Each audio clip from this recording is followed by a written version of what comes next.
Hello friends, welcome to अभ्यास talks. मैं भारत भूषण आप सबों का स्वागत करता हूं अभ्यास टॉक्स में। आज हमारे साथ हैं एक आईआईटीएन, एक रिसर्चर, एक पैशनेट टीचर और बच्चों के पसंदीदा math magician mister Prachin sir. Sir, most welcome to our first episode and thank you for being our first guest. Sir, सबसे पहले आप अपने चाइल्डहुड और स्कूल लाइफ के बारे में, सर आप बचपन में कैसे स्टूडेंट थे? यार, जैसे हर बच्चा होता है वैसे ही थे। कैसा होता है? चंचल होता है। हाँ, तो बस वैसे ही थे। टीचर से ना पढ़ने पे डांट भी खाते थे। अब टिल सेकंड तक, अगर सेकंड क्लास तक बताऊं तो मैं हिंदी मीडियम में था। यस। एंड सेकंड क्लास में, मतलब सेकंड क्लास तक आई वाज टॉपर।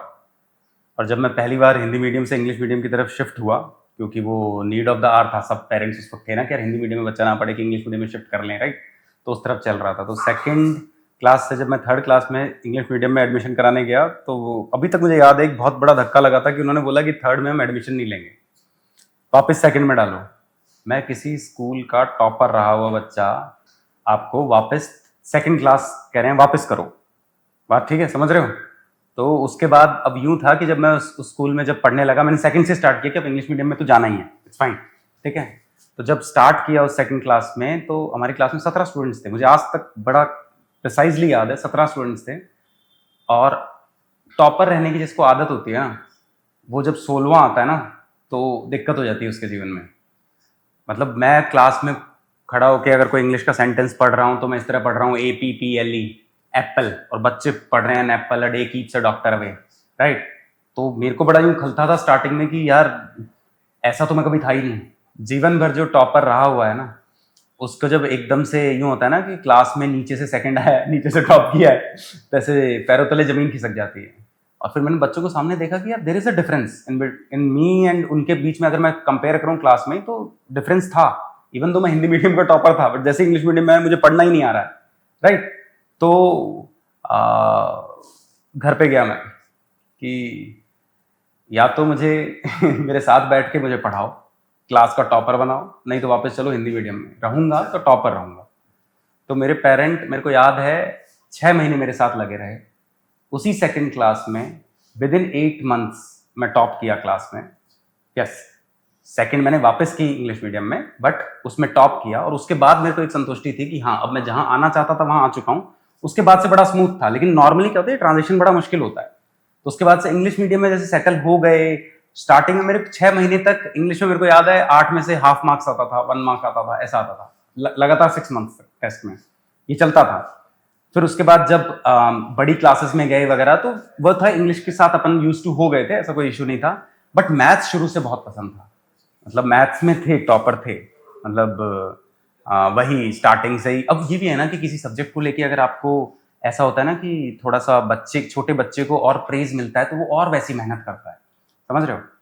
तो मैं उस टाइप का बच्चा था। मुझे अगर बचपन से देखें तो मुझे रिवॉर्ड सिस्टम पे पढ़ाया गया है कि अगर ये कर दोगे तो ये मिल जाएगा, ये कर दोगे तो ये मिल जाएगा। And that is a good strategy. मतलब मेरे को कोई इशू नहीं है। लेकिन जैसे यूं था कि उस जमाने में ऐसे होता था कि अगर आप टॉप 3 में आ गए तो आपके गुल्लक में 1000 रुपए डाल दिए जाएंगे। हाँ, अब वो गुल्लक में मेरा यूज नहीं कर रहा राइट नाउ, बट गुल्लक में 1000 रुपए जा रहे हैं, ठीक है। अब मेरे अगर 4 टेस्ट हो गए तो मेरे 5000 रुपए हो गए, तो मैंने कुछ अपनी उसी गुल्लक से साइकिल ले ली 4th 5th में। इस टाइप चलता था। तो मेरे को वो बड़ा मेथड बाद में ऐसे बड़ा होकर मुझे पता चला कि this is a good method to basically enable some students to teach, to study basically. कि वो उसका मन ना करे तो भी उसका पढ़ने का लगा सकते हैं कि यार अगर ये कर लेता हूं तो मेरे को ये मिल जाएगा, ये कर लेता हूं तो ये मिल जाएगा। रिवॉर्ड सिस्टम बोलते हैं इसको, ठीक है। फिर उसके बाद जैसे जैसे 9th 10th वगैरह आई, तो मैं एनी हाउ एक उस लीग में था कि मुझे एक एडिक्शन था कि मैं रहूंगा तो टॉपर रहूंगा। 1 2 3 1 2 3 इनमें अगर नहीं आया तो दिक्कत है। स्कूल चेंज हुए। एक बहुत अच्छा सिनेरियो, जब मैं पहली बार 8th क्लास में कोई कॉन्वेंट स्कूल में जब गया, तो ये था कि उस स्कूल में, कोटा का स्कूल था वो, मेरे फादर का वहीं जॉब था, ठीक है। ऐसा नहीं कि हम वैसे थे कि मैं वहाँ कोटा पढ़ने गया था। 8th 7th 8th में मेरे, मतलब राजस्थान से ही हम बिलोंग करते हैं, राइट। तो राजस्थान में उनका ट्रांसफर कोटा हुआ था। तो मैं जब वहाँ के बहुत ही जाने माने स्कूल सेंट पॉल्स कोटा, हाँ, तो उसमें हम एंट्रेंस टेस्ट देने गए। तो हमारे लिए तो यही बड़ी बात थी, स्कूल भी एंट्रेंस टेस्ट लेता है, स्कूल एंट्रेंस टेस्ट ले रहा है।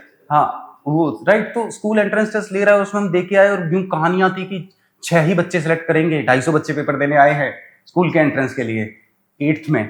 तो उसमें मैं आया था सेकंड, उसमें हो गया मेरा। उसके बाद जब मैं उसमें पहली बार स्कूल में गया, जो भी मेरा सेक्शन था, सबसे ज़्यादा मज़ा ये आया कि एक नया स्टूडेंट वहाँ की टॉपर की सीट बैठा के ऊपर बैठा विद इन फर्स्ट 3 मंथ्स। वो वाला फीलिंग मुझे आज तक याद है। मतलब होता है ना कि जब आप क्लास में जाते हो और किसी तरह स्कूल में एडमिशन लेके पहुंचे हो कि यार एंट्रेंस टेस्ट हो गया वगैरह, ठीक है स्कूल में पढ़ेंगे, और उस 8th में भी ऐसा कि 1 2 3 ऑलरेडी वहाँ के टॉपर्स अच्छे हैं और उनके ऊपर जाके आप पहले 3 महीने में जाके बैठ जाओ, टीचर शॉक रह जाते हैं। वो जो ऑ मोमेंट होता है ना, मेरे बचपन से यूं था कि यार किसी ना किसी टीचर को, पेरेंट्स को ऑ मोमेंट देना है कि शॉक कि यार इसने कुछ कर दिया। तो वो वैलिडेशन बचपन से बहुत जरूरी था। अब इसके बाद ठीक है, फर्स्ट सेकंड थर्ड का एडिक्शन रहा मेरी लाइफ में। वो एडिक्शन जरूरी भी होता है, इसलिए मैं कह रहा हूँ कि बहुत सारे बच्चे ऐसे होते हैं छोटे बचपन में कि 5th 6th में तो फर्स्ट सेकंड आते हैं, लेकिन जैसे जैसे 9th में जाते हैं ना, वो 10th तक चले जाते हैं, 11th तक रैंक चली जाती है, वो एडिक्शन मिट जाता है, वो वाला बात हो जाता है। तो इसी तरह चले, बीच में ये है कि मेरे को एक्सपोजर स्टडीज का ज्यादा मिला, बट एक्स्ट्रा करिकुलर एक्टिविटीज का इतना नहीं मिला।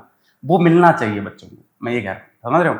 जैसे एक्स्ट्रा करिकुलर के नाम पे एक बार 4th 5th में स्टेज पे चढ़ा दिया था, समझ रहे हो, वो इस सेंस में कि क्योंकि अच्छा वक्ता है, अच्छा बोलता है, तो स्टेज पे एक बार चढ़ा देते हैं। बट भाई वो स्टेज फियर है ना, वो मतलब बहुत लेटर स्टेज लाइफ में निकला, बट बच्चे के बहुत जल्दी निकलना चाहिए वो स्टेज फियर। मेरे को याद है कि मेरे से पहले 2 आगे खड़े हैं उस स्टेज पे जाके बोलने को, और मेरा तीसरा नंबर है, हाफ पैंट में 5th क्लास का बच्चे के पैर कांप रहे हैं, दिख रहा है मुझे, ठीक है। और जब मैं उसके बाद उसके ऊपर गया, पूरी असेंबली खड़ी है, पूरी असेंबली को मेरे पैर कांपते हुए दिख रहे हैं, मेरे को खुद पता है कि मेरे पैर कांप रहे हैं। उसी वक्त डिसाइड कर लिया कि ये काम वापस कभी नहीं करूंगा, समझ रहे हो। लेकिन जब मैं स्टेज से उतरा, उस स्पीच में मैं फर्स्ट था, डिबेट कंपटीशन था, उस स्पीच में मैं फर्स्ट था, लेकिन वो मैंने कभी नहीं किया, क्योंकि उस पहली बार में मेरे को इतना डर लगा कि यार ये कभी नहीं करना। ना उसके बाद मेरे को कभी इतना मौका मिला, या किसी ने स्पेशली जो आजकल बच्चों के साथ करना चाहिए, करते भी हैं कि बच्चे आके बोलो, फ्रेंडली रहते हैं उस टाइप, वो उस वक्त नहीं मिला। बट ये एट अ लेटर स्टेज निकल गया, ये ऐसा। लेकिन वो डर अगर बहुत जल्दी एज में निकल जाए ना, कम एज में, तो आपको बहुत फायदा होता है, और भी अलग अलग मतलब चीजों को मतलब पाने में उस टाइप, समझ रहे हो। कि जैसे बहुत सारे स्टेजेस में कई बार होता है कि मैं इसी वजह से क्लास में आज तक टिल 12th डाउट नहीं पूछा हूँ, फिर भी मेरा IIT निकला है। डाउट नहीं पूछा हूँ मैं, नॉट अ सिंगल डाउट, क्योंकि पूछ ही नहीं पाते थे, इट्स फाइन, वो वाला है। तो ये हुआ है, इस वैसा ही सीन है। तो इसीलिए मैं कहता हूँ कि बच्चों को ना छोटी एज में थोड़ा थोड़ा कुछ ना कुछ एक्स्ट्रा करिकुलर एक्टिविटी, ये फियर ऑफ स्टेज, ये सब हटा देना चाहिए। जो अब एज ए टीचर, अब मैंने उस छोटे से बच्चे से पूछो कि बच्चे बड़े हो कि तू 1000 लोगों के सामने बोल सकता है, भाई मैं क्लास स्कूल के 50 बच्चों के सामने मेरे पाँव कांप गए, तो कैसे बोलूंगा। बट वो है कि कहाँ से कहाँ आ गए। बट ये सब टाइम के साथ है ना, जैसे होता है ना, एज ए बच्चे को, उस बच्चे को, मेरा अभी तक लर्निंग इतना सा है कि टाइम के साथ जो जो चीजें मैंने हासिल की, उससे ये कॉन्फिडेंस आया कि यार तू बोलने लायक है, लोग तुझे सुनने लायक हैं। समझ रहे हो, लोग, तू सुनने लायक है, इसीलिए लोग सुन रहे हैं, समझ रहे हो। तो वही वाला है। तो ऐसा ही बचपन गुजरा है पूरा। क्या सर कभी आप बैक बेंचर हुए? यार ये भी है, मैंने तेरे को बोला ना कि लाइफ में मेरे को ऑ मोमेंट देने में बहुत मजा आता है। आज तक मैं बच्चों को मतलब जैसे पढ़ाने का मेरा एक एनग्रेव्ड है कि बच्चे की अगर आंखें चकाचौंध नहीं हुई मेरी पढ़ाई के टाइम, तो वो क्लास थोड़ी सी वेस्ट लगती है मुझे, राइट। तो मेरे को बैक बेंचर रहते हुए टॉपर रहना पसंद था, समझ रहे हो। तो मैं सारी क्लासेस में सिर्फ बैक बेंचर ही था। सर इस चीज को कैसे मैनेज करते थे सर, बैक बेंचर होने के लिए, बैक बेंचर बच्चों के साथ रहकर आप टॉप पे आना, ये कैसा है?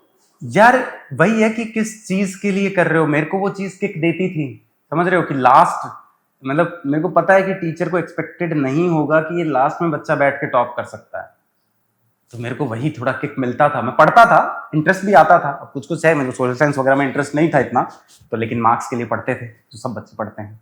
सर आपको टीचिंग प्रोफेशन चुनने की प्रेरणा कहाँ से? यार टीचिंग प्रोफेशन ऐसे मतलब वैसा है कि मैं ना कॉलेज, मेरे को प्रेरणा इज अ डिफरेंट शब्द समझ रहे हो। टीचिंग प्रोफेशन चूज करने का कॉन्फिडेंस कहां से आया, ये पूछना चाहिए, समझ रहे हो। प्रेरणा तो होता है मैंने इसको पढ़ाते हुए देखा, मेरे को मस्त लगा, मेरे को ऐसा बनना है, ऐसा कोई नहीं मिला मेरे को ठीक है। मेरे को टीचर बनने का कॉन्फिडेंस कहां से आया, ये जरूर है, क्योंकि मैंने जब मैं IIT गया तो वहां पे बेस्ट ऑफ बेस्ट माइंड्स आते हैं, और मैं एग्जाम से पहले कुछ बच्चों को पढ़ाता था, क्योंकि हम ना टॉपिक्स ले लेते थे, राइट, कि यार अब इतना सारा कोर्स है, 4 दिन पहले पढ़ने लगे हैं, कॉलेज में यही चलता है, ठीक है, इट्स फाइन, किसी भी चाहे IIT चले जाओ, कोई भी चले जाओ, बट 4-5 दिन पहले पढ़ने लगते हैं कि एग्जाम में अच्छा परसेंटेज आ जाए, तो हम टॉपिक्स डिवाइड कर लेते थे। तो जब मैं अपना टॉपिक बच्चों को पढ़ाता था, तो उनको पहली बार में समझ आता था, तो उनसे भी मेरे को फीडबैक मिलता था। और वो किन को पढ़ा रहा हूं मैं? क्रीम को पढ़ा रहा हूं, समझ रहे हो? एक आईआईटी क्लियर्ड लोगों को पढ़ा रहा हूं। तो अगर उनको एज अ टीचर पसंद आ रहा हूं तो मैं कहीं भी जाऊंगा तो मतलब टीचिंग में सही कर लूंगा। अब वो है कि मेरे पैशन कितना है पढ़ाने में। अगर उनको समझ आ रहा है या मैं अच्छा पढ़ा रहा हूं तो ऑब्वियसली मैं उस चीज के लिए पैशनेट हूं, तभी कर रहा हूं। वो वाला scene. Sir, do you remember at your first day as a teacher? First day as a teacher, Any interesting memories? First classroom, first day classroom. हाँ वो इंटरेस्टिंग मेमोरी तो है, ऐसी बात नहीं है, बट मेरे को एग्जैक्टली याद है। पहले दिन ऐसा हुआ था ना कि कभी मैं इतने मतलब जैसे बच्चों को मैं बड़ों को पढ़ाया था, फ्रेंड्स को पढ़ाया था, बट ऐसा नहीं आया था कि जो मेरे को लुकअप कर रहे हैं बच्चे, जैसे होता है ना कि यार सर हैं, समझ रहे हो? इस तरह बच्चों को, इस तरह लोगों को नहीं पढ़ाया था कभी।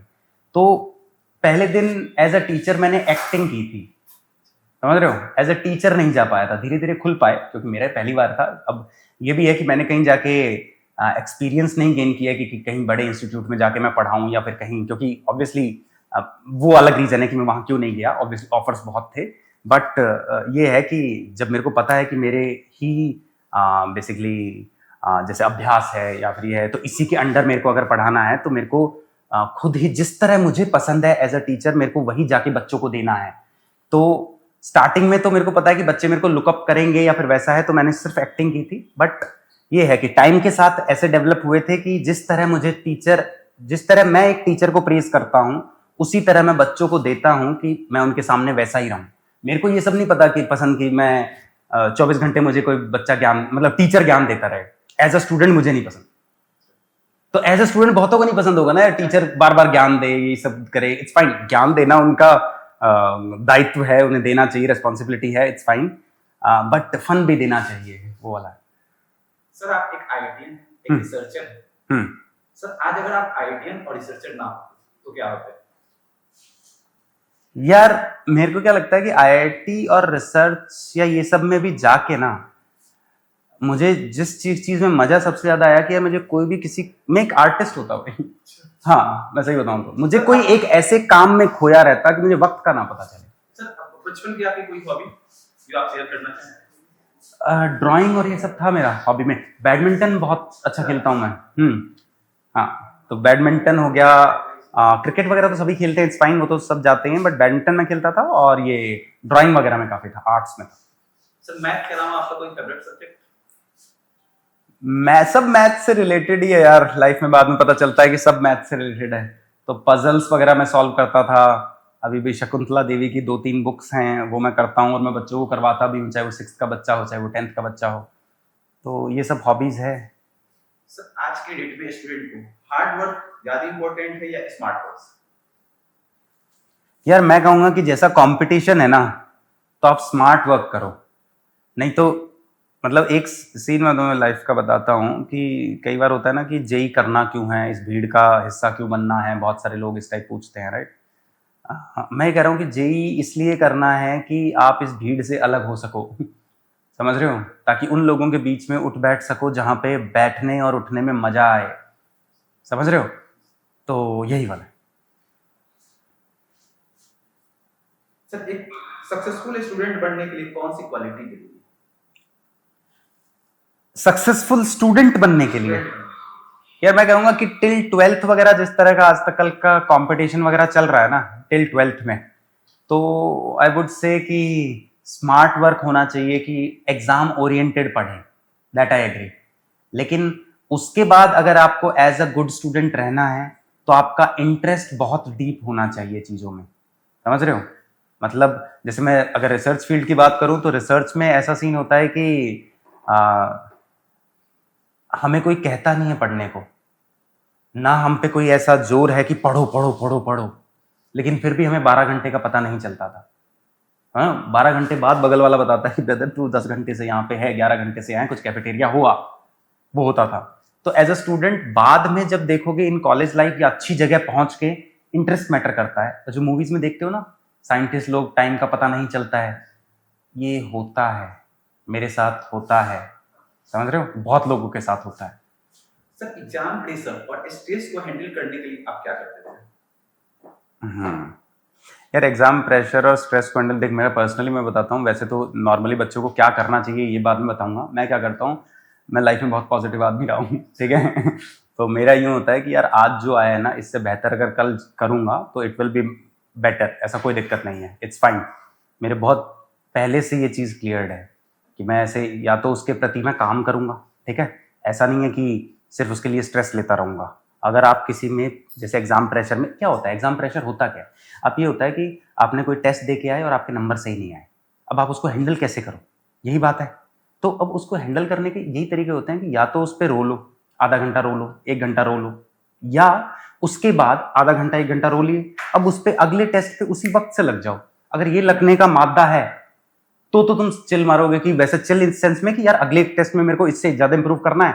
अब आज से अब मेरे को नया टारगेट उसी वक्त मिल गया ना यार, इससे बेटर इंप्रूव करना है मेरे को, जो आज रैंक आई है वो अगले टेस्ट में इससे बेटर रखूंगा मैं, वैसा। तो उससे मेरे को बड़ा मतलब छोटे छोटे टारगेट्स मिलते रहते थे, तो मैं ज्यादा उस पर सोचता नहीं था। बट आजकल के बच्चों को आई वुड से कि कुछ कोई ना कोई टीचर, पेरेंट, फ्रेंड इन चीज़ों के डिस्कशंस के लिए रखने चाहिए। अपन जैसे काफ़ी मतलब बच्चों से अपन, मैं मोस्टली या यहाँ के जितने भी टीचर्स हैं वो फ्रेंडली रहने की क्यों कोशिश करते हैं कि बच्चे को कभी कोई भी इशू आए तो ये ना हो कि यार मेरे पास टीचर नहीं था डिस्कस करने के लिए, समझ रहे हो, वो वाली बात। सर आज के स्टूडेंट में आपको सबसे अच्छी और सबसे चैलेंजिंग बात क्या लगती है? जेन जी इनकी बात कर रहे हो? सर, अच्छा, आज के जेन जी के बारे में। हाँ यार, इनके बारे में चैलेंजिंग बात क्या आज की चैलेंज, यार मेरे को जो चैलेंजिंग है वही अच्छी है बात। अच्छी चीज़ यही है कि देखो, चैलेंजिंग बात यही है कि इनको सब कुछ बहुत कम उम्र में जान लेना है। कुछ चीज़ें ना जानते हुए काम कर लो तो आगे जाके समझ जाओगे, ऐसा कोई दिक्कत नहीं है, समझ रहे हो। तो अब मेरे को एक 9th की बच्ची पूछती है या 10th की, आई डोंट रिमेम्बर, उसने मेरे से ये पूछा कि सर जो आपके फ्रेंड्स यूएस वगैरह में और आप इसरो वगैरह और ये सब रिसर्च वगैरह छोड़ के आके यहाँ पढ़ा रहे हैं, तो कभी कभी आपका कंपैरिजन नहीं होता कि यार मैं भी यूएस में जा सकता था, मैं भी बाहर बैठ के ये कर सकता था, तो आप इसको हैंडल कैसे करते हो? छोटी सी बच्ची 9th 10th की ये पूछ रही है, समझ रहे हो। सर आज के स्टूडेंट में आपको सबसे चैलेंजिंग और सबसे अच्छी बात क्या लगती है? आज के स्टूडेंट मतलब ये जेन जी जो चल रहे हैं, हाँ यार, इनके बारे में जो सबसे ज्यादा चैलेंजिंग है वही सबसे ज्यादा अच्छा है। मतलब ऐसे, मतलब मैं तो बताता हूँ, समझाता हूँ कि ये ना अपनी बहुत छोटी उम्र में ना सब कुछ जान लेना चाहते हैं, जो जरूरी नहीं है। बड़े होके ये पता चलता है कि छोटी उम्र में चिल मारना चाहिए, ज्यादा नहीं जानना चाहिए, समझ रहे हो। कि कल या परसों कोई 9th 10th की एक बच्ची थी, उसने मुझसे सवाल पूछा कि सर आप ये सब रिसर्च, IIT, कॉरपोरेट, यूएस जाने के ऑप्शंस, ये सब छोड़ के आप यहाँ पढ़ाने आए। अब आपको कभी कभी तो कंपैरिजन अपने फ्रेंड्स से होता होगा जो यूएस में बैठे हैं, तो इस कंपैरिजन को हैंडल कैसे करते हैं? एक एनवीनेस या एक ऐसा नहीं होता यार ये मेरे को भी मिल सकता था, मैं भी जा सकता था, मैं भी चिल मारता, ये और वो।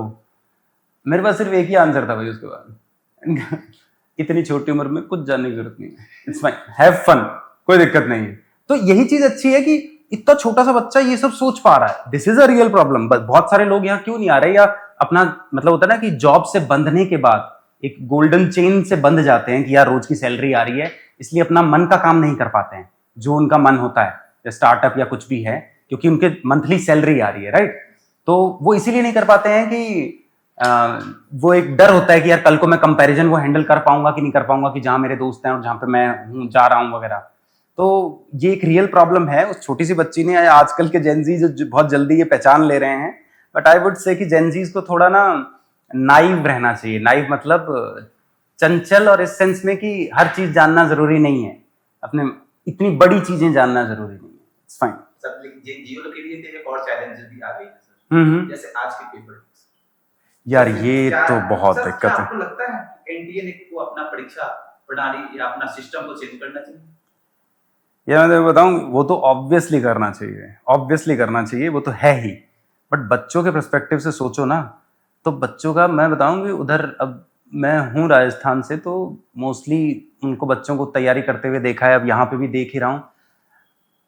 यहाँ पे तैयारी के अलावा भी ऑप्शन नहीं है बच्चों के पास, मोस्टली फैमिलीज के पास। उधर वेल ऑफ फैमिलीज हैं, ऐसा नहीं है कि ये तैयारी वैयारी नहीं हुई तो कुछ कर लेंगे, बिजनेस कर लेंगे, जो करना है कर लेंगे, बात समझ रहे हो। तो उनका मन ही अट जाता है कि 6-6 साल 5-5 साल लगे रहते हैं, 8वीं से लग जाते हैं, तैयारी करने की 8 9 10 फाउंडेशन करेंगे और 11 12th में अच्छे से नीट का पढ़ेंगे और फिर 12th के बाद पेपर लीक करवा देंगे। आ जाओ जिंदगी के 5 साल, समझ रहे हो? तो वो मन ही अट जाता है कि तैयारी करना भी चाहिए कि नहीं चाहिए। तो एनटीए को भाई मतलब बहुत ही स्ट्रिक्टली मैं तो कहूँ 3-4 चीजें स्पेशली सुधार कर दो, ऑनलाइन कर दो। अब एक बार कभी जेई मेंस का पेपर लीक करने की बस बात हुई थी। अब अगर देखो, अगर होते ना कि आंच होती है तभी आग लगती है, मैं ये नहीं कह रहा पेपर लीक हुआ कि नहीं हुआ, लेकिन उसकी बात भी क्यों जनरेट हुई? नहीं होनी चाहिए, वो वाली बात है। 1980s में एक बार आईआईटी का पेपर लीक हो गया था। अभी 7 आईआईटी जो पेपर करवाते थे, इनका पेपर लीक हो गया था। वो पेपर जो री करवाया था वो ऐसा टफ दे दिया, किसी से हिला नहीं। उनको ये गुस्सा आ गया था कि हमारा पेपर लीक कैसे हो सकता है। ईगो रखना है तो ऐसा रखो। ये एनटीए एक दिन पहले एग्जाम से पहले यूं बोलते हैं कि पेपर आप अपनी तैयारी कंटिन्यू रखें, पेपर लीक होगा तो वो तुम हम पे छोड़ दो, हम ढंग से करवाएंगे, उसमें तुम मतलब ज्यादा मत सोचो। जब तुम इतना ओपनली, इतना हार्डली चैलेंज देके कर रहे हो और अगले दिन 3 दिन बाद 4 दिन बाद पता चल रहा है कि हर बच्चे के टेलीग्राम पे आ रखे हैं पेपर। तो यार इनके शिक्षा प्रणाली में वो होता है ना कि एजुकेशन सिस्टम में इस टाइप में इनके जिस तरह एग्जाम ले रहे हैं वो बहुत ही रिजिडली डायरेक्टली जैसे कह रहे हैं ऑनलाइन कर दिया। ये ऑनलाइन भी लीक होंगे, नहीं बचा सकते आप जब तक आप स्ट्रिक्ट नहीं होंगे। जिसने किया है उसकी ऐसी की तैसी करो, बात वो है। सर अभी सबसे ज्यादा टीचरों पे एक मुद्दा छिड़े हुए हैं। एक आज तक की न्यूज एंकर है अंजना ओम कश्यप, जिन्होंने आजकल सर आपको ऑफलाइन क्लास देते हैं, ऑनलाइन क्लास। तो आजकल ऑनलाइन टीचरों को इन्होंने 2 कौड़ी के टीचरों से सम्मानित किया। यार आपकी क्या राय है? देखो बात वो है ना कि जिसका घर नहीं चलता वो कुछ तो हाथ पांव मारेगा कहीं ना कहीं, वो वाला सीन है। ठीक है। अंजना ओम कश्यप के लिए मैं जरूर दूंगा, इतना सा बोलूंगा ना कि देखो लोगों ने ना न्यूज़ चैनल वगैरह ना देखना बहुत कम कर दिया है। अब उनको टीआरपी वगैरह चाहिए तो उस चीज़ के लिए कर रही हैं। पता नहीं यार इतना पढ़ा लिखा आदमी इतना जनरलाइज स्टेटमेंट कैसे दे सकता है?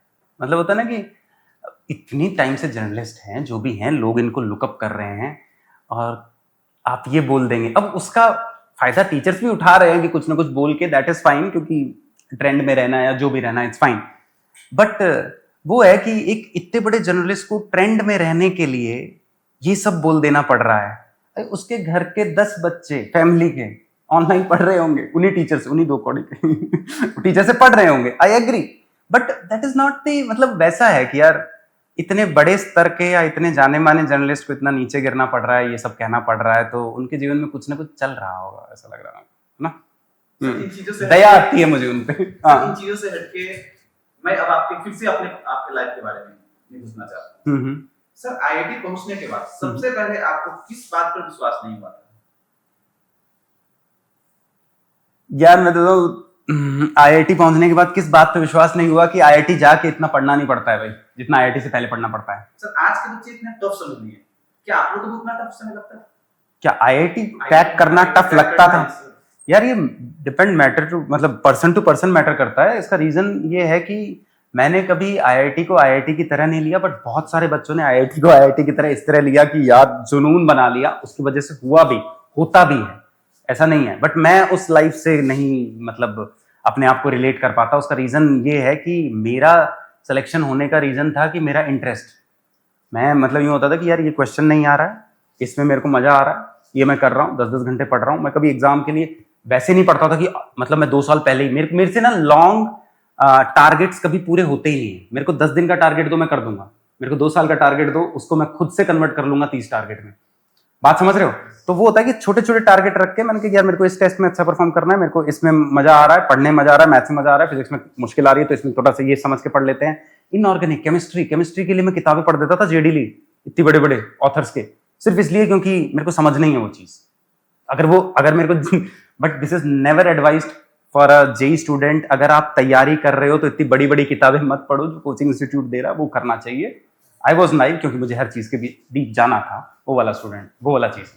सर तैयारी करते समय आपका सबसे बड़ा दुश्मन क्या था? मोबाइल, नींद या आलस?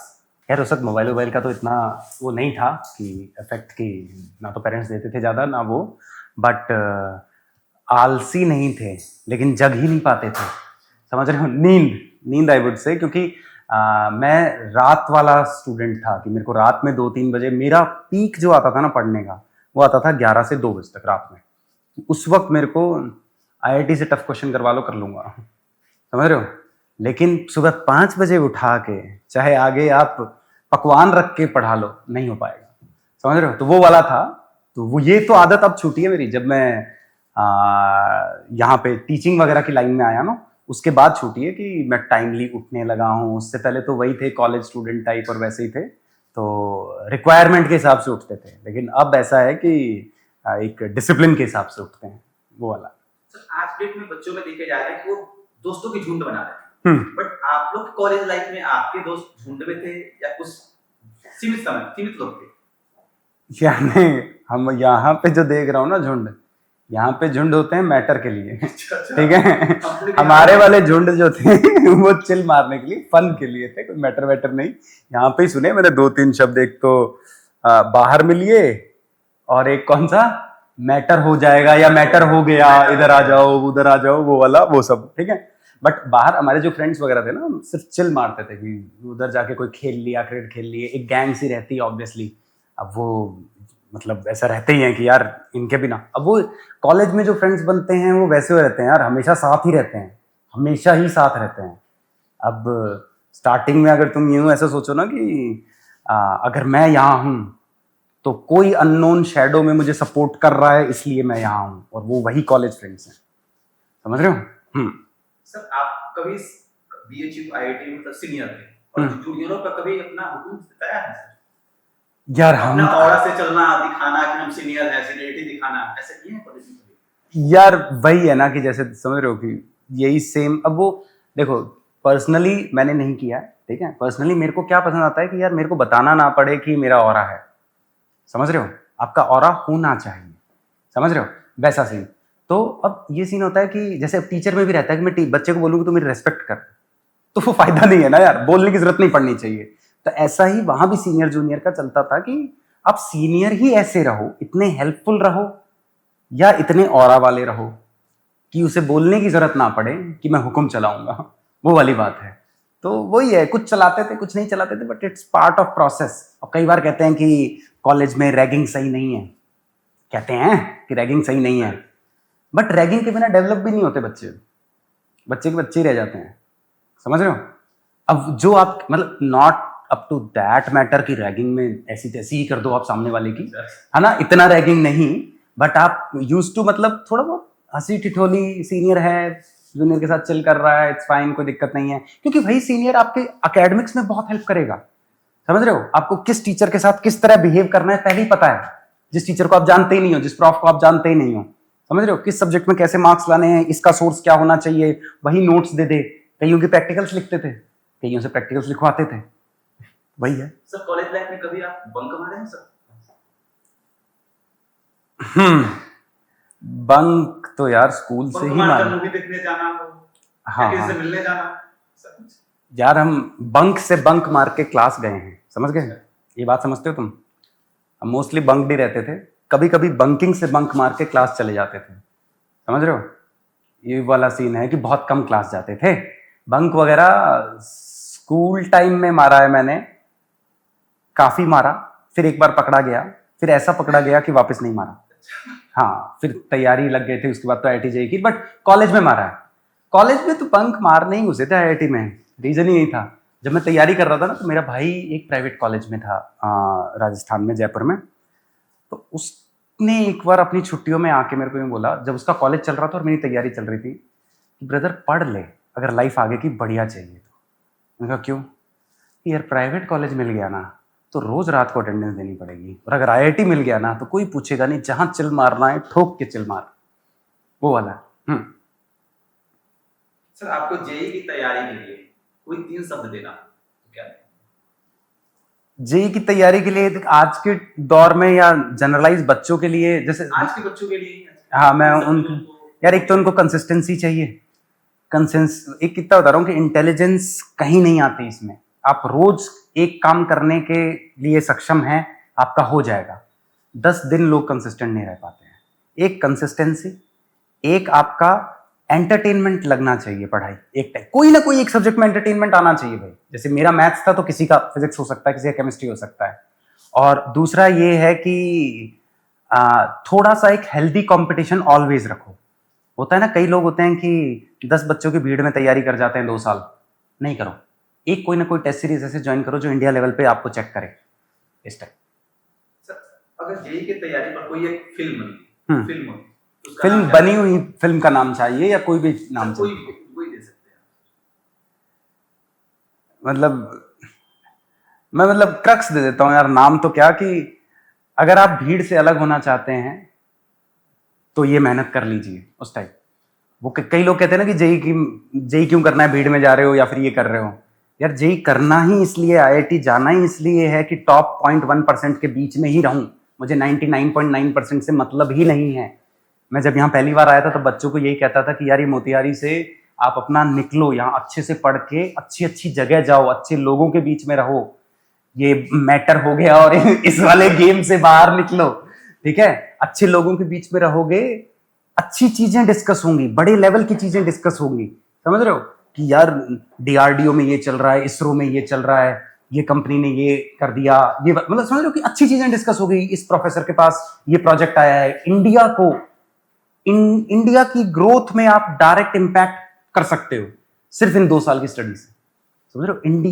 इंडिया की ग्रोथ में आप डायरेक्ट इंपैक्टफुल एक अपना चेंज देख सकते हो। लाइव देखा है मैंने, ये गगनयान जो आ रहा है उसमें मैं अपना 2 साल इनपुट दे पाया 18 से 20 तक आईएससी में। उसके लिए मैं मतलब ग्रेटफुल हूं, सिर्फ इसलिए ना क्योंकि मैं पहले आईआईटी किया, मैं इतना कॉन्फिडेंट हुआ कि आईएससी वालों ने मेरे को समझा कि यार ये स्टूडेंट अच्छा है, हम इसको लेते हैं।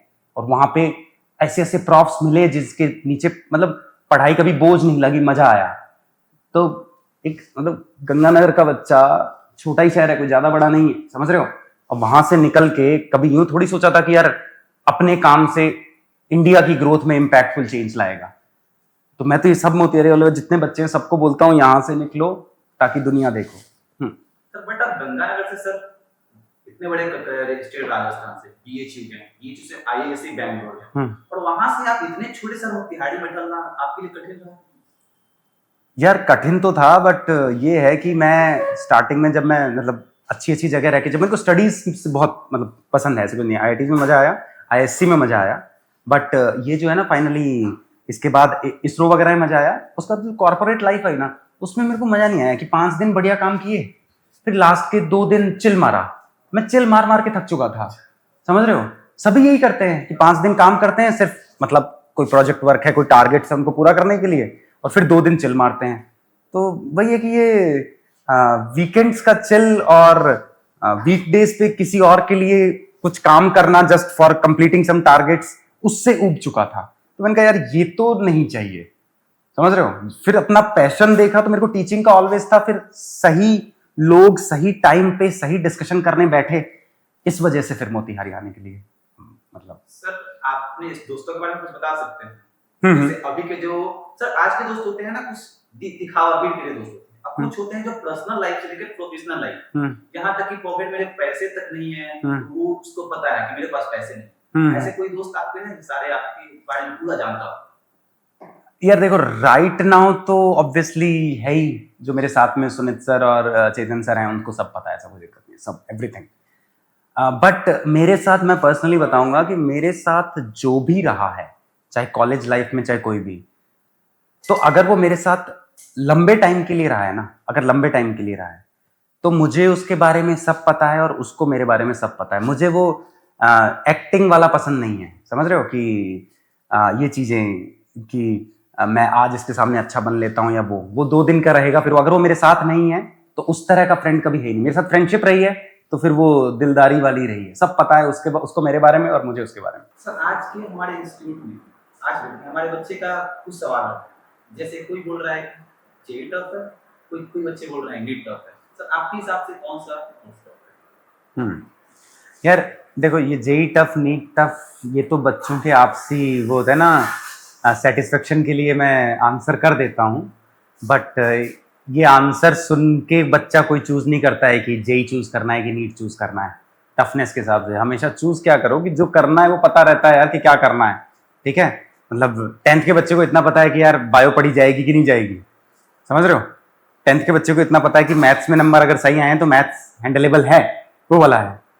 बट टफनेस के मामले में बताऊंगा, टफनेस को इस नाप से तोलो कि यार हार्ड क्वेश्चंस किस में आते हैं, तो वो तो ऑब्वियसली आईआईटी जेईई में आते हैं। एडवांस के क्वेश्चन देख लो, आपका कट ऑफ ही 30% 40% जाता है। 30% 40% नंबर ले आओ, आपका सिलेक्शन हो जाता है। और अगर नीट का देखो तो आपको 720 में से लगभग कट ऑफ 650, 620, 630 ऐसे जाता है। तो उतने मार्क्स, तो ऑब्वियसली क्वेश्चंस का लेवल इजी है तभी तो उतने मार्क्स आ रहे हैं। तो उतने मार्क्स लाने पे सिलेक्शन हो रहा है, ये टफ है, कंपटीशन टफ है नीट में। बट क्वेश्चंस का लेवल टफ नहीं है, जो नहीं होना चाहिए नीट में। नीट में होना चाहिए कि कम टाइम में ज्यादा क्वेश्चंस करने चाहिए। डॉक्टर का वही तो मांग रहा है ना यार, आगे डॉक्टर बनना है उस बच्चे को। तो डॉक्टर बनना है तो डॉक्टर के लिए होता है ना कि इंस्टेंट मेरे पास डिसीजन मेकिंग कैपेबिलिटी होनी चाहिए। तो कम टाइम में ज्यादा क्वेश्चंस करूंगा तभी हड़बड़ाहट में कैसा परफॉर्म करता हूं ये पता चलता है। तो पैटर्न से ही ऐसा कोई दिक्कत नहीं है। सर एक और क्वेश्चन, जैसे आज डेट में सर मोतिहारी के बच्चे जेईई और नीट को प्रिपरेशन करने के लिए मोतिहारी रुक रहे हैं, कुछ बच्चे रुक रहे हैं। बट पहले क्या होता था, 4-5 साल पहले ये क्वालिटी हमारे मोतिहारी में नहीं थी, छोटे से तो बच्चे यहाँ से आपके यहाँ कोटा जाते वहाँ पर सर, वहाँ के बच्चे आज भी बच्चे जा रहे हैं बट कम जा रहे हैं, पहले ज्यादा जा रहे हैं। बट वहाँ पे बच्चे स्ट्रेस ले रहे हैं, सुसाइड कर रहे हैं, तो उनके पेरेंट्स डर कर नहीं भेजना चाहते हैं सर बड़ी जगह पढ़ने। तो आप सर उस समय में कैसे वहाँ पे पढ़े? यार हमारा तो एक्चुअली मैं बता रहा हूँ कि मेरी अगर select, this is very good question इस सेंस में कि बच्चा घर से दूर रह के पढ़ रहा है तो ट्रिपल टेंशन के साथ पढ़ रहा है। मैं वहां पे अगर कोटा में था तो मेरे फादर की जॉब थी, मैं 7th से कोटा में था, मैं तैयारी करने कोटा नहीं गया था। और मेरे फादर या मेरे पेरेंट्स की एब्सेंस में मेरा सिलेक्शन इम्पॉसिबल था। 80% या 70% सिलेक्शन उन्हीं की वजह से हुआ है, क्योंकि वो रोज चेक रखते थे मेरे पे कि यार बच्चा भटक तो नहीं रहा है, या बच्चे को कोई टेंशन हो रही है तो पैरेलल डिस्कशन चल रहा है कि नहीं चल रहा है, या मतलब कोई और एक्टिविटीज में मैं इंडल्ज हो ही नहीं सकता था क्योंकि रोज रात में मुझे अपने घर में जाके सोना था। लेकिन एक बच्चा जो यहां से जा रहा है बाहर, उसको कोई पूछने वाला नहीं है कि वो रात में कितने बजे आ रहा है। वो अगर स्ट्रेस कोई उसके चेहरे पे पहचान सकता है तो वो पहचानने वाला उसके करीब नहीं है। घर वालों को पता है कि अगर रैंकिंग खराब आ रही है तो वो घर पे शेयर नहीं कर सकता, क्योंकि घर वाले उम्मीदें हजारों लगाए बैठे रहते हैं। बात समझ रहे हो? इतना दूर भेज रखा है, कोई लोन लेके भेजता है, कोई कुछ पैसे भेजता है, तो उस उम्र के बच्चे को पता होता है यार पिताजी ने इतना लोन लेके भेजा है किसी तरह, तो उनको ये नहीं दिखा सकता कि मैं अच्छा परफॉर्म नहीं कर रहा। तो वो 2-2 साल तक एक्टिंग करते हैं, और जब वो स्ट्रेस नहीं झेल पाते हैं तो कुछ हार्ड स्टेप्स ले लेते हैं जो नहीं लेने चाहिए। ऑब्वियसली उस उम्र में उन्हें ये नहीं पता रहता कि that is not a big thing. A failure in IIT is not a big failure, it's fine, आएगा चला जाएगा, कोई दिक्कत नहीं है। बट वो है कि इतना दूर अगर आप तैयारी करने भेज रहे हैं तो मैं कहूंगा कि एक वार्ड को हमेशा जाना चाहिए साथ में, चाहे मम्मी या पापा, जो भी कोई भी फैमिली मेंबर, कोई बड़ा एक बच्चे के साथ में वहीं रहे। मेरा घर जैसे श्रीगंगानगर हो गया, राइट, वहां से भी अगर मेरे घर के बच्चे सीकर तैयारी, Sikar is the second hub after Kota जो तैयारी के लिए डेवलप हो रहा है, वहां भी अगर जा रहे हैं ना, तो हमारे घर की जो लेडीज वगैरह हैं, जो मम्मी वगैरह हैं, वो साथ में उस पीजी में रहने जाती हैं कि वहीं रहेंगी, चाहे घर से 300 किलोमीटर दूर रहना पड़े, लेकिन वहीं रहेंगे। अब यहाँ की बच्चा कोई पटना पढ़ने जाता है, साथ में मम्मियां जा रही हैं। मोतिहारी से मैंने इतना नहीं देखा कि बच्चे को भेज देते हैं बस। और दूसरा, अब तो इतने अच्छे ऑप्शंस अपने पास यहाँ मोतिहारी में आ रखे हैं। आप अगर बच्चे को अपने पास रख के पढ़ाने की कोशिश करते हैं तो बच्चे का सिलेक्शन के चांसेस 3 से 4 गुना बढ़ जाते हैं। टेंशन ही नहीं होती उसको, आके ये नहीं देखना खाना क्या खाना है, ऑब्वियसली बना हुआ है। उसको ये नहीं देखना कपड़े प्रेस है कि नहीं है, ऑब्वियसली। सुबह उठ नहीं पाया तो उठाने के लिए कोई है। कितनी सेवाएं हैं घर पे, सिर्फ पढ़ाई करनी है। वहां पे पढ़ाई के अलावा कितने डिस्ट्रैक्शंस है, एक भी जगह डिस्ट्रैक्ट हुए काम खत्म। सर आपके इंस्टीट्यूट के मैंने एक खास बात देखी कि क्लास 6 हो या क्लास 12 जेईई, सभी का फिजिक्स केमिस्ट्री और मैथ की क्लास आईआईटीएन ही। क्या आगे चल के भी आप इसको कंटिन्यू रखेंगे? यार ये तो हम अपना यूएसपी रखेंगे, इसमें कोई नहीं है कि मेरे को जितना मजा मुझे 6th को वाले बच्चे को पढ़ाने में आता है, उतना ही मजा मुझे 12th वाले बच्चे को पढ़ाने में आता है। मैंने अपनी स्टडी लाइफ में या अभी तक मैं नहीं देखा है क्लास 6-7 को भी यहाँ पे आईआईटीएन क्लास में आईआईटी नहीं होता ना यार। इतने छोटे शहर में आईआईटीएंस अगर खुद के पैशन से नहीं आ रहे, किसी की जॉब से आ रहे हैं, जॉब से कैसे, किसी बड़े बैनर के अंडर आ रहे हैं जिनको सैलरी मिल रही है, तो वो नहीं पसंद करेंगे ना यार इतने छोटे शहर में जाके 6th-7th के बच्चे को पढ़ाना कि वो अपना एक वो लेवल समझते हैं कि यार हम 11th-12th को पढ़ाएं, 10th को पढ़ाएं, इससे नीचे ना जाएं। लेकिन जो अपने पैशन के लिए अगर छोटे शहरों में आ रहा है, उसे पढ़ाने से मतलब है, किसको पढ़ा रहा है उससे फर्क नहीं पड़ता, उसे ये पता है कि बच्चा है, स्टूडेंट है, सामने वाले को मजा आया तो उसे मजा आएगा। सर आज डेट में सीबीएसई को लेकर इतने कंट्रोवर्सी हो रही है, इसको लेकर क्या सोचते हैं? यार सीबीएसई को लेके कंट्रोवर्सीज वाजिब ही हैं। इन्होंने सारा ही सरकारी काम जैसा अपन ने मान के चलते ना वैसा ही चला रखा है। अब कुछ चीजें सीबीएसई ने अच्छी भी की है, ऐसा नहीं कहूंगा कि अच्छा नहीं किया है। 9th-10th का जैसे कोर्स अपडेट हो रहा है, ठीक है, वो बहुत अच्छी चीजें ला रहे हैं विद रिस्पेक्ट टू 9th और 10th। 9th का जो मैथ्स का एडवांस का है वो 11th में हम यूजुअली पढ़ाते हैं IIT JEE की तैयारी में, लेकिन वो 9th में वो लेके आ रहे हैं, वो बहुत अच्छा है मैथ्स एडवांस का। और सबसे अच्छी चीज इस तरह ला रहे हैं कि स्ट्रेसफुल नहीं है, भाई जिसको करना है कर लो, इसको नहीं करना तो आपके मार्कशीट में नंबर कम नहीं होंगे। एडवांस करके ला रहे हैं, 25 मार्क्स का पेपर लेंगे, 50% अगर आप पास हो गए तो ठीक है, नहीं तो इट्स फाइन, मार्कशीट में कुछ मेंशन नहीं होगा तो कोई स्ट्रेस नहीं है। लेकिन हायर लेवल की चीजें छोटी क्लास में ला रहे हैं जो जरूरत है अभी। लेकिन दूसरा ये जो OSM वगैरह की जो चेकिंग पे चल रहा है ना 12th का, ये थोड़ा सा मतलब मैं कहूंगा कि अगर आप कभी भी कोई नए सिस्टम पे शिफ्ट करो ना तो उसको पहले सिस्टम को ट्रेन करो अच्छे से, तब जाके बच्चों के भविष्य के साथ इस तरह खेल देते हैं। सोचो 12th क्लास के बच्चों के भविष्य के साथ किस तरह खेला सीबीएसई ने। उनका सबसे इंपॉर्टेंट है कि IIT में आपको कट ऑफ परसेंटेज अगर आपकी 70 सीबीएसई में अगर 75% नहीं आया तो आप IIT के लिए एलिजिबल ही नहीं हो। अब बच्चे जो 85% लायक थे, आपकी चेकिंग की वजह से वो 70 पे रह गए, 72 पे रह गए। तो यार वो 2 साल 3 साल या पिछले 4-5 साल से जो IIT की तैयारी कर रहे थे या ऐसे कॉम्पिटिटिव एग्जाम की तैयारी कर रहे थे जिनका कट ऑफ 12th बोर्ड के मार्क्स से डिसाइड होता है, वहां तो आप खेल गए ना। मतलब अपने ही कितने सारे स्टूडेंट्स के साथ ऐसा होता हुआ देख रहा हूं, और ऐसे कितने सारे संस्थान हैं पूरे इंडिया के 12th के बच्चे जो पूरा उनके करियर में आगे मतलब उस परसेंटेज से दाग लग सकता है। 12th का परसेंटेज इज वेरी इंपॉर्टेंट, हर जगह देखा जाता है, हर जगह इतना देखा जाता है कि आपको इंजीनियरिंग के अच्छे कॉलेजेस चूज करने के लिए उसके परसेंटेजेस देखे जाते हैं। और उसमें आप OSM का ये पहली बार इंट्रोडक्शन करना, उस पर बहुत लेट गलती मानना और फिर किसी का अभी तबादला कर देना, सिर्फ इतना सा करके रह जाना, रादर देन यार जिसके साथ गलत हुआ है भले 1 महीना और ले लो, उनका रिजल्ट सुधार दो, वो ज्यादा बेटर है।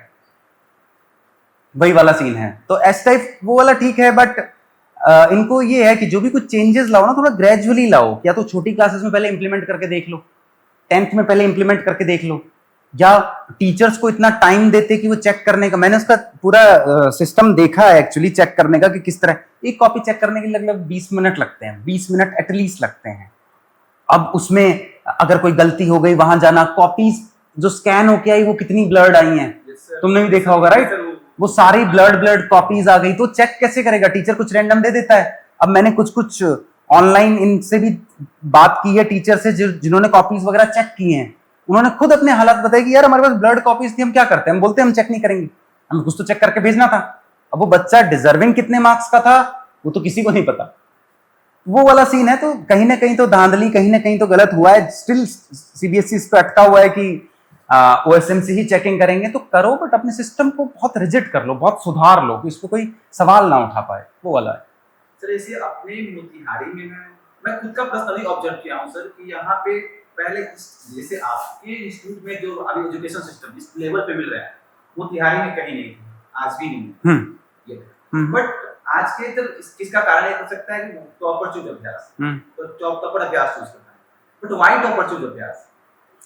यार मैं बता रहा हूँ ना कि मैं आई टेल यू, इसका सीन ये है कि देखो, एक तो क्वालिटी मेंटेन करने के लिए ना आपको मतलब इंडिविजुअल बच्चे पे एक बहुत ध्यान देना पड़ता है, लेकिन वो ध्यान देने की कैपेबिलिटी पैशन से आती है कि यार पढ़ाने का मन करना चाहिए, उसे ड्यूटी, उसे जॉब नहीं ले सकते आप। ड्यूटी जॉब लोगे तो बड़े नाम है, वहां चले जाइए, मेरे कोई इशू नहीं है, बट अभ्यास के बैनर के अंदर मैं कभी भी कोई टीचर इस तरह का नहीं रखूंगा जो जॉब करने आ रहा है, जो ड्यूटी करने आ रहा है। बात समझ रहे हो? और उसे कभी मैं ये भी नहीं सिखाऊंगा कि भाई तुम जॉब करने आ रहे हो या ड्यूटी करने आ रहे हो, उसे मैं करके दिखाऊंगा कि आप कभी मेरी क्लास अटेंड करके देखो, या किसी भी यहाँ पे जो टीचर्स उनकी क्लास अटेंड करके देखो कितना पैशनेटली पढ़ाते हैं।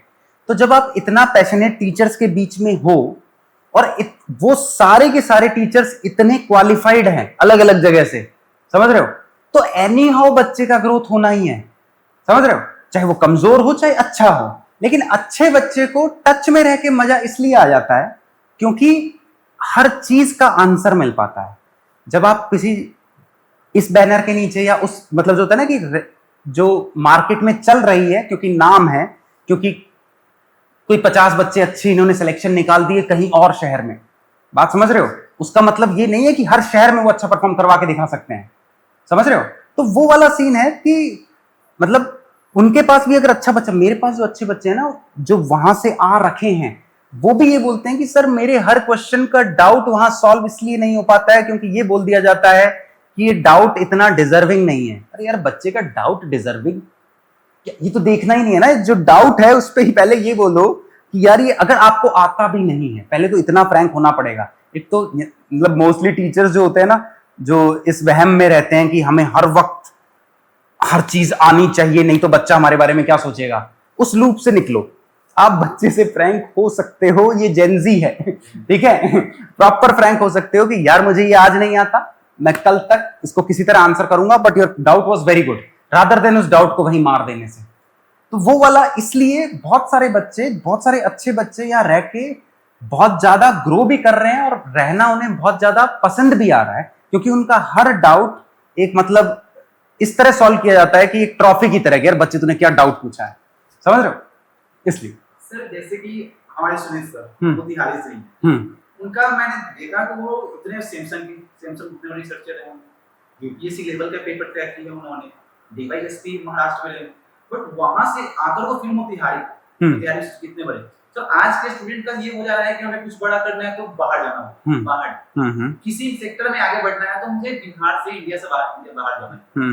बट आज के देख रहे हैं सर, आप भी इतने बड़े लेवल पे से आकर इतने छोटे सालों में इतना लग्जरियस लाइफ मेंटेन कर पा रहे हैं, क्या ये पॉसिबल नहीं है कि सर कि हम छोटे सालों में रहकर ये बड़ा नाम कर सकते हैं? यार बिल्कुल कर सकते हैं, बिल्कुल कर सकते हैं, वो करना भी चाहिए। और जितने भी ये क्वालिफाइड लोग हैं ना, उनको थोड़े से अपने कंफर्ट जोन से बाहर निकलना चाहिए कि यार आप इतने क्वालिफाइड हो चुके हो कि अब सोसाइटी को गिव बैक करने का टाइम आ चुका है, समझ रहे हो? कि मतलब सोसाइटी को यार लेगेसी बनाने में जो मजा है ना, वो ना धंधा बनाने में है ना खुद को क्वालिफाइड बनाने में है, समझ रहे हो? लेगेसी इस सेंस में कि यार मेरे जाने के बाद लोग इस सेंस में याद रखें कि यार इन्होंने मतलब दिल खोल के लोगों का लिए सिर्फ काम किया, कुछ लिया नहीं, सिर्फ ये लेगेसी चाहिए। यही सुनीत सर का है, यही मेरा है, यही चेतन सर का है कि मुझे इसके बाद एक तो पैशन तो फॉलो करना है, लेकिन वो होता है ना कि विदाउट एनी वो भावना कि मुझे वापस कुछ मिल जाए, है तुम ले लो यार हमसे जो ले सकते हो।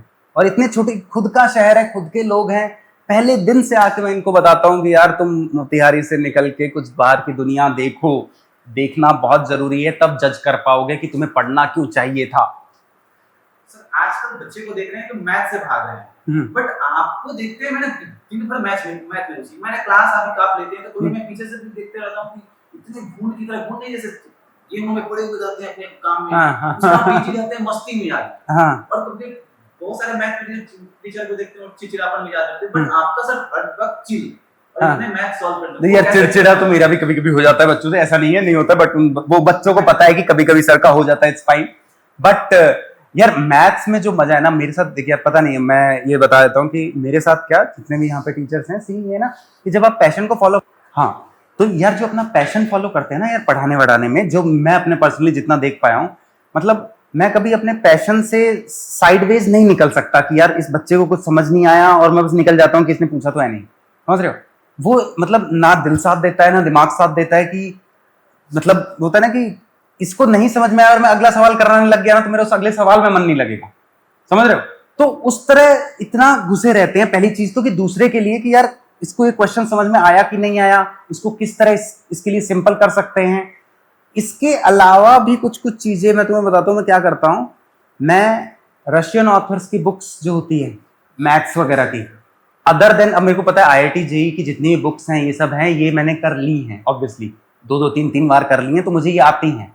तो मेरे को प्रॉब्लम सॉल्विंग पसंद है, तो मुझे नए प्रॉब्लम्स चाहिए, तो मैं नए प्रॉब्लम्स अलग अलग फॉरेन ऑथर्स की बुक्स के क्वेश्चंस में करता रहता हूँ। उसमें मेरे को कुछ पसंद आता है तो वो मैं 10th के बच्चे को भी करा देता हूँ, 8th के बच्चे को भी करा देता हूँ, और वो जब वो उस चमकती हुई आंखों से समझता है, वो जो किक देता है उसमें अलग ही मजा है भाई, मेरे पर्सपेक्टिव से, क्योंकि मुझे पढ़ाना पसंद है, वो वाला है।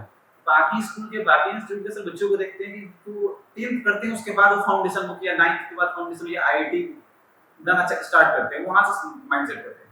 बट हमारे इंस्टीट्यूट सर, आपके इंस्टीट्यूट के बच्चे के 6th क्लास से ही IIT फाउंडेशन बुक बनाना स्टार्ट कर रहे हैं, वहीं से माइंडसेट कर ले रहे हैं सर। यार वो करना भी चाहिए ना, अब अभ्यास पे CBSE भी शिफ्ट हो रहा है, समझ रहे हो? किस तरह, क्योंकि जो चीज हम 8th 9th में करवा रहे हैं वो अब CBSE 9th में लेके आ रहा है, लेकिन वो सिर्फ 9th के लिए लेके आया, धीरे धीरे 10th के लिए लेके आएगा, लेकिन अपन वो चीज 6 से करा रहे हैं, राइट? तो वो धीरे धीरे उस पे आएगा। जो होना चाहिए वो करवा रहे हैं, जो नहीं हो रहा या जहां पे ये चीज नहीं हो रही वहां ये चीज बिल्कुल होनी चाहिए कि 6th 7th में इतना इजीनेस ना रख के थोड़ा सा जो उनकी कैपेबिलिटी के हिसाब से आप उनका load with respect to these 3 subjects बढ़ा सकते हैं, नहीं तो एकदम से 10th के बाद बहुत हैवी हो जाएगा। 8th 9th 10th में अब अपन जो 6th 7th में ब्रेन जिम वगैरह करवाते हैं तो उसमें प्रॉपर इनकी कैलकुलेशन फास्ट हो, इनकी रीजनिंग बढ़े, इनका दिमाग तेज हो, ताकि 8th 9th 10th में जब ये फाउंडेशन करने आए तो इन्हें वो फाउंडेशन टफ नहीं इंटरेस्टिंग लगे। एक चीज मेरी क्लास में फेमस है कि कोई भी बच्चे को मैं ये नहीं बोलने देता हूं कि ये चीज टफ है, सामने वाला बोलता है कि सर ये बड़ा इंटरेस्टिंग है। टफ नहीं बोलना, इंटरेस्टिंग है बोलो, कुछ नया सिखा के जाएगा। तो वही है सर, आज के जो भारत के एजुकेशन सिस्टम को आपको 10 में से मार्क्स देने हैं, कितने मार्क्स देंगे? यार, तुम अगर वैसे बात करो ना, जब किसी के मार्क्स देने होते हैं ना तो इस टाइप होता है कि वो आउटपुट कितना दे रहा है। अच्छा, भारत का एजुकेशन सिस्टम जो जैसे बच्चे प्रोड्यूस कर रहा है ना आगे, चाहे डॉक्टर्स हों, चाहे इंजीनियर्स हों, चाहे IITians हों, ऐसे खतरनाक प्रोड्यूस कर रहा है कि लोग मर रहे हैं, मतलब कि ये हमारे पास आ जाएं, ये हमारे पास आ जाए। फॉरेनर्स ये कह रहे हैं कि यार, US वाले जैसे कहते हैं कि यार US में इंडियन डॉक्टर्स की इतनी ज्यादा अहमियत है, इंडियन IITians या इंजीनियर्स की इतनी ज्यादा अहमियत है कि जो शायद इंडिया में कम मिलती है, ये कह रहा हूँ।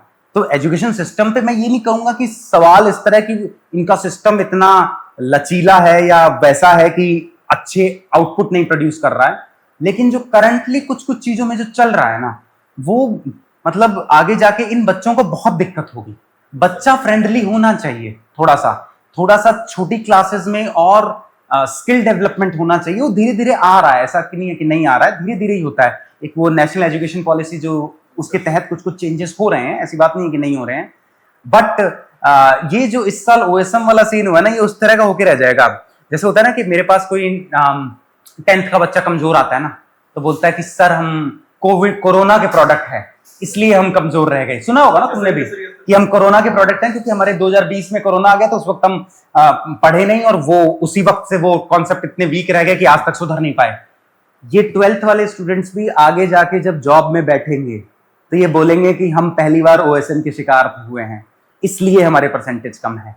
समझ रहे हो? जॉब में परसेंटेजेस देखते हैं तो वो वाले सब जगह वो फ्यूचर बता पा रहा हूं उनका कि किस तरह बोलेंगे वो कि OSM की जो टेस्टिंग हुई है वो हम पे हुई है। वो वाला है। सर, अभी हम एजुकेशन थोड़ा अलग रखते हैं। हाँ बिल्कुल, मतलब बहुत ज्यादा एजुकेशन पे मैंने बात कर लिया। ठीक है। अब मैं अभी जैसे अभी सर IPL खत्म हुआ है। अच्छा, IPL, हाँ आज के बच्चों को IPL पसंद है यार, काफी है और बच्चे। सभी लोग ये आज के में नया बिहार का, जैसे मैं बिहार से हूं सर, उभरता हुआ एक सितारा है वैभव सूर्यवंशी, उसको आप कैसे देखते हैं? यार वो राजस्थान रॉयल्स में तो है। हाँ, तो दोनों का भले आपके मैं वो बता देता हूँ कि हमारे पास वर्क का लोड इतना रहता है अभी काम का कि मैं IPL के मैचेस इतने फॉलो नहीं कर पाता कि आपका ये कर दूं कि हर मैच देख लूं या फिर वैसा। बट जैसे ये होता है ना कि सूर्यवंशी ऐसा है जिसके लिए मैं RR के मैचेस देख लेता था। मतलब यार वो रुकता ही नहीं है मारने से, रुकता ही नहीं है, और देखता नहीं है कि कौन है सामने, चाहे बुमराह हो चाहे कोई भी हो, आई वुड से, और बड़े बॉलर्स को ज्यादा टारगेट करता है, वो भी है। बट वो है कि ठीक है, अभी बच्चा है, वो भी है कि इतनी कम उम्र में, बस जैसा उसको कोहली ने ज्ञान दिया था, एक वीडियो मैंने देखा था कि अभी तुम्हारा स्टार्टिंग पीरियड है, स्टे ग्राउंडेड, जितना मेहनत कर रहे हो उतना मिल रहा है और करते रहो, वो हर बच्चे को कहते हैं। बट ये है कि IPL को सूर्यवंशी की वजह से मैं कंटिन्यू कर रहा हूँ अभी, इतना है। But sir, all time favourite IPL player, all time favourite IPL player भाई MS धोनी रहेगा। And international player all over India और अक्रॉस ऑल ओवर वर्ल्ड। अच्छा यार, बॉलर्स में आई वुड से मैं बॉलर्स की तरफ इसलिए जा रहा हूँ कि बॉलर्स को थोड़ी कम अहमियत Yes, मिलती sir. है, आई वुड से। तो sir, batsman win match, Bats- bowler win tournament. Yes, हाँ, तो यार बुमराह से पहले एंडरसन था, इंग्लैंड का जो जेम्स एंडरसन है, वो मतलब इतनी एज तक इतना परफॉर्म करता रहा, कोहली को दिक्कतें देता रहा। समझ रहे हो? एक यंगस्टर जो इतना फेमस हुआ उसको दिक्कतें देता रहा अपने, मतलब कब था वो 38 39 की एज में, राइट। और दूसरा आफ्टर बुमराह ओनली बुमराह ठीक है हाँ वो तो है बुमराह ईगोस्टिक प्लेयर है and that is a good thing क्योंकि ईगोस्टिक प्लेयर दिखता वैसा नहीं है लेकिन अगर उसके कोई चौका छक्का मार दिया तो वो अगली बॉल में ऐसा आएगा कि आपका बीच का किल्ला ऐसे टूटेगा ठीक है रोहित और कोहली दो में एक जवाब देने हैं रोहित शर्मा और विराट कोहली यार मैं पीछे जैसे राजस्थान से हम लोग जाट हैं ठीक है तो हमारे जैसा जो धुआंधार मारता है ना वही पसंद आता है ज्यादा तो रोहित शर्मा हिटमैन उस तरफ जाऊंगा बट कोहली जो टेक्निकल प्लेयर है फिर वो एक वैसा आंसर हो जाएगा कि सब लोगों को पसंद आए but Kohli is also great obviously great sir अब आपसे एक रैपिड फायर करेंगे हाँ कुछ क्वेश्चन करेंगे जिनके जवाब आपको आया ना मिले ओके सर आईआईटी और टीचिंग आईआईटी और टीचिंग किसी एक को चुनना है यार मैं आज अब आके टीचिंग को चूज करूंगा एनी डे ठीक है बट आईआईटी वो पाथ था जिसको अगर मैं नहीं छूता तो मैं टीचिंग में आने का कॉन्फिडेंस ही नहीं रख पाता वो वाला है तो any day teaching but IIT की वजह से टीचिंग ही नहीं मिल पाती मुझे इस टाइप में सर चाय और कॉफी यार मैं चाय पे जाऊंगा मॉर्निंग स्टडी और नाइट स्टडी नाइट स्टडी वो तुम्हें बताया मैंने वाई सर यार मैंने तुम्हें बताया ना मेरा पीक ही सुबह नहीं उठा जाता मुझसे बुक्स और मोबाइल यार बहुत कोशिश करता हूं कि मैं बुक्स खरीद के पढूं लेकिन वो रेडिली अवेलेबल एकदम से नहीं हो पाती है हार्ड कॉपी आने में वक्त लगता है तो मैं टैब और उन सब पे देख लेता हूं सर डिसिप्लिन और मोटिवेशन क्या क्या डिसिप्लिन और मोटिवेशन डिसिप्लिन तो मैं अब रहना सीखा हूं बट डिसिप्लिन से फायदे बहुत हैं ये रह के सीख लिया तो अगर किसी छोटे को मुझे एडवाइस देना होगा तो डिसिप्लिन रहो और मोटिवेटेड रहना होगा तो मेरे पास आना मार्क्स और नॉलेज में मार्क्स और नॉलेज क्या मैटर करता है यार आई वुड से कि नॉलेज होगा तो मार्क्स आ जाएंगे समझ सर गए आज के डेट के आज के बच्चे के सबसे बेस्ट क्वेश्चन है सक्सेस और हैप्पीनेस क्या चूज करें यार वो है कि एनी डे हैप्पीनेस है ना एनी डे खुश रहो आज भी कोई बच्चा पैर छूता है तो सिर्फ एक ही निकलता है बच्चे खुश रहो और कुछ नहीं हाँ हॉस्टल लाइफ और होम लाइफ हॉस्टल लाइफ भाई सर टीचर और स्टूडेंट इसमें क्या चूज करना है मुझे कोई एक टीचिंग लाइफ आपको ज्यादा अच्छा लगता है कि स्टूडेंट लाइफ आपका सबसे अच्छा टीचिंग लाइफ मेरे को पसंद आ रहा है अब बड़ा होके ही लगता है कि स्टूडेंट लाइफ में जितने फन कर सकता था वो कर लेता ज्यादा सीरियस नहीं रहना चाहिए एज ए स्टूडेंट मैं था सर क्रिकेट और चेस बैडमिंटन हाँ सर मूवी और वेब सीरीज वेब सीरीज हाँ सर कोई ऐसा आपका फेवरेट मूवी यार ऐसा कोई सिंगल नहीं कोई रिसेंट टाइम में अगर देखी है तो वो मतलब अगर तुम बॉलीवुड की बात करो तो धुरंधर देखी है मैंने तो वो अच्छी लगी मुझे काफी अच्छी लगी फेवरेट एक्टर यार करंट टाइम्स में वही बताऊं कि मैंने जो रिसेंट का देखा है कि रणवीर सिंह का बहुत अच्छा है बाकी जो मेथड एक्टर्स रहे हैं वो तो गजब ही हैं इरफान खान थे ना अपने जो इसमें थे स्कूल वाला कौन सा एक इंग्लिश मीडियम हिंदी मीडियम इसमें कौन थे इरफान खान हाँ वो बड़ी बड़ी वालों आंखों वाले वो जयपुर से ही हैं राजस्थान से ही हैं हाँ sir favourite heroine wife good sir हाँ सर अब एक शब्द में जवाब देना है IIT IIT confidence booster success happiness failure temporary teacher passion student student heart discipline for me अब स्ट्रिक्ट है डिसिप्लिन मीन स्ट्रिक्टनेस बट बच्चे के लिए इट्स फाइन चलो family above all. Happiness. Happiness is success. Sir और एक और question sir. Sir इतने दिन आप मोतिहारी में रहते हैं, आप अपने फैमिली से दूर रहते हैं, इसको कैसे मैनेज कर पाते हैं सर, फैमिली से दूर रहना? अभी जब तक कॉलेज लाइफ में अलग यार बात सही है तुम्हारी, I agree, this is a good question actually, कि ये पीछे की हार्डशिप्स कोई नहीं देखता है कि आप इतने इतने टाइम फैमिली से दूर रह के कैसे मैनेज कर पाते हैं। इसका एक रीजन यही है कि वैसी फैमिली मिली मुझे, बात समझ रहे हो, फैमिली की वजह से फैमिली से दूर रहने की क्षमता आई है, क्योंकि वो टाइमली इतना बैक करते हैं मुझे कि जो कर रहे हो वो सही कर रहे हो, it's fine, we believe in you, और सब सही होगा, ऐसा कोई दिक्कत नहीं है। बट वो है कि जब भी जाते हैं तो ऐसा नहीं लगता है कि आप 2-3 महीने दूर हैं या रहे हैं इससे पहले, या 4 महीने दूर रहे हैं, इट्स फाइन, वो वाला है थोड़ा। सर हमारे जो जेईई के भी प्रिपरेशन कर रहे हैं और 11th और 12th, उन बच्चे को सर कोई मैसेज देना चाहें आप? यार मैं कह रहा हूँ कि लिटरली बता रहा हूँ कि मतलब लोड ना लें इस मैसेज से बिल्कुल लोड ना लें, बट मैसेज ये देना चाहूँगा कि ये जो आपकी तैयारी है, ये आपके फैमिली में आप में एक जनरेशनल चेंज ला सकती है। जनरेशनल चेंज ऐसा कि आपकी 3-4 पुश्तें जो नहीं कर पाई वो आप अकेले इस 1.5 साल में कर सकते हो। तो थोड़ा सा सीरियस रहें, फन लें, बट उसको मजाक ना लें, समझ रहे हो? हाँ चलिए सर, कुल मिलाकर आपसे बात करके मुझे बहुत अच्छा लगा। Thank you so much sir. Thank you. Valuable experience and insight with us. Thank you.